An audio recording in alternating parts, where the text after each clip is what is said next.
Көлдүн улуу интеллигенциясы бул Аманбаев, бул Чолпонбаев, бул Усуп Муканбаев, бул Чыңгышев. Бирок Садыр Жапаров эмес.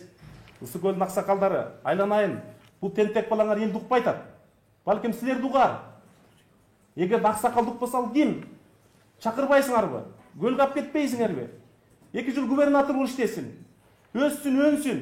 Анан келип премьер-министр болсун. Анан даяр болуп келсин. Элдин тагдыры оюнчук эмес. Ошондуктан бизди укпаса да, элди укпаса да, ал жалаң фейктерди угуп калды. Рахмат, кийинки сөз Төлөбаев Балбак Сарылыковичте.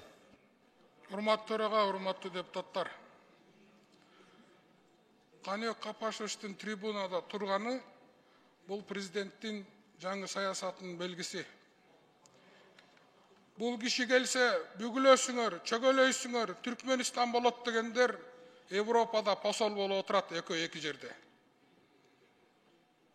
Бул мында болот, тигинде болот дегендер мына президент айтты, кечиримдүү бололу, саясий ар түрдүүлүк болсун өкмөттө, саясий күчтөр менен мен сүйлөшкөнгө даярмын дегендигин белгиси Атамекен партиясынын өкүлү мына министр болгону турат.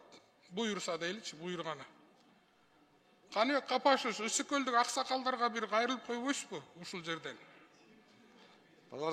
Балбак Зарлыкович, аксакалдар коомунун төрагасы Каптагаев менен да эң кызыгы буга чейин да Садыр Нурматович менен сүйлөшкөнбүз. Ал экөөбүз 10 жыл чогуу иштешкенбиз депутат. Анан президент Жапаров менен Ысык көлдүн аксакалдары мен бир да проблемам жок. Ортодо чыга калып эле президентке айрыкча кошомат кылам, көрүнөм дегендер бар. Ал Кыргызстанда болгон, мындайын да боло берет.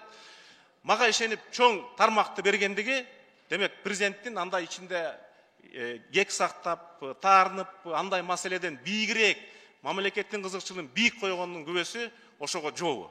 Эң сонун жоопту мен эмес Садыр Жапаров берди.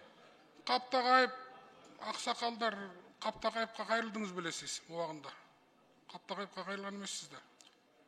Кандай дейсиз? Каптагаевка кайрылган эмессиз убагында. Эмне кайрылышың керек эле?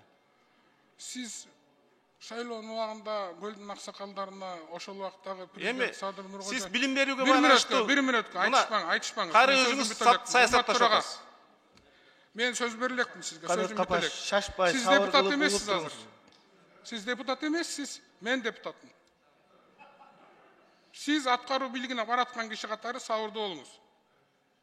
Каныбек Капашевич, бул жерден бир нерсени такташып атабыз. Мен сабырдуумун, сиз тема боюнча суроо бериңиз. Анда кандай кылалы, урматтуу төрага? Каныбек Капашевич, сиз сабыр кылып суроону угуңуз, анан жооп бериңиз. Депутат суроо берип атат. Кичине сабыр кылыңыз. Сиз Кыргызстандын эң чоң тармагын башкарып баратасыз, урматтуу Каныбек Капашевич. Билим берүү тармагын. Убагында Ысык көл элинен айрылгансыз. Мен ошол элден шайланып келген бала катары сизге суроо берип атам. Азыр аксакалдарга эмне деп кайрылат элеңиз деп. Же мен сизге жаман сөз айтып атамбы? Президент жооп берди. Мен ага комментарий бербейм. Мен президентке кайрылган жокмун, сизге кайрылып атам мен. Муну сиз улам эле саясатка барайын деп атасыз. Мындай да Кыргыздын саясатында дайым Кыргызстандын президенттеринин кошоматчылыгы бузуп келген. Биз ошолордон президентти коргошубуз керек. Мен ошолордон коргоюн деп баратам. Эми мен күнөөлүү болуп калдым, көрдүңөрбү? Мен начар экен, мейли боло берейин, мен начар. Сиз коргоп бериңиз, мындан ары сизге тапшырдым. Рахмат, ишиңизге ийгилик. Кечирип коесуңар, мен кезекти чыгып алдым. Анан Балбак Зарылычка бир жакшыраак сөз айтып койсоңуз жакшы болот эле. Чоң рахмат. Айт десеңиз айтам, бирок Балбак Зарылычта Кыргыздын бир мыкты жигити катуу сунуп калат. Бир чындыкты айтсам катуу сунуп калат.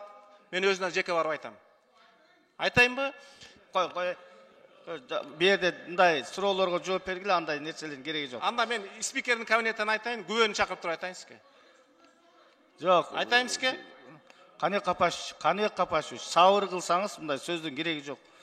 Саясат кылбагыла. Кийинки сөз Малиев Арсланбек Касымакуновичте.